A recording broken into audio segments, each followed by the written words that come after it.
lafaa ol mararree waaqaa gad hangaftu akka keen agarree anoo waa marattu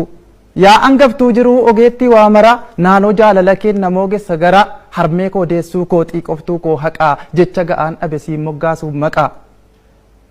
siinnaaf ibsuu dide jechuun ankaakee mee eenyu siin jedhee si waamu maqaakee aannan koo siin jechuuf bullaan dhama qaba siifan maqaa keessaa waamee maqaa dhaba damma koo siin jechuuf dambis gagaa qaba siifan gabii dhabee akkan ta'u dhaba utuu tulluun kunuu dacheetti diriire utuu jechi hunduu wal ga'ee hiriire harmee koo olmaa kee jechi imeen fixu hammam jecha filus jechatu singitu eenyu siin jedhuree eenyuun si fakkeessa fakkaattiin kee eenyu biiftuu moo addeessa miixuu koo miixattee milkooma koo deessa guutummaan qaama koo waa'ee kee odeessa gola onnee kootii laphee walakkeessa qixxee miliyoonotaa at qofaa kee teessa harmee koo deessuu koo yashee akka kuma waaqaatii gaditti naaf hirkoon koosuma oliif gadi fiigaa karaarraa karaatti ji'a 9 guutuu na baattee garaatti ciniinsuun cinqamaa waa hunda dandeesse jiraadhu harmee koo yaa armee na deesse baga guyyaa dholis nagaadhaan naaf geesse kompaasii jiruu koo utubaaf dagale ati yaa guddisee koo hin beeku si malee kan kee maalan jedha jecha kamiin ibsuu yasheenan daganne amma ija libsu kallattii deemsa koo mijeessituu garaa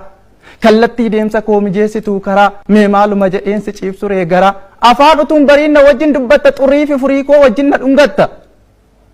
nan uffiteen teessu inaftu na bira obsituu dandeessuu gaaf rakkoof gidira ogummaa jaalalaa haadhummaan na yaalta ofitti na qabdee sagal na ilaalta ijaa nan amantu kuftee cabdaa eegda utuun naaf dhiphattuu ofii kee immoo deegda dukkana irra teessee naaf hawwita ifa guddisa koof eeltee jijjiirratte bifa mar'ummaan marattee mar'ummaan koo jiifta naan aftee raffiftee ofii lafa ciifta afaan kee irraa fuutee anaan afaan keessa naaf barcuma filtee ofii lafa teessa gasoo xiiqiin soqxee naaf sassaaqxa karaa dhala koo naan jettee birna goota garaa dhibee koof dhiphattee naan jette na xiiqii harmee koo deessee koo giiftii gaafa xiiqii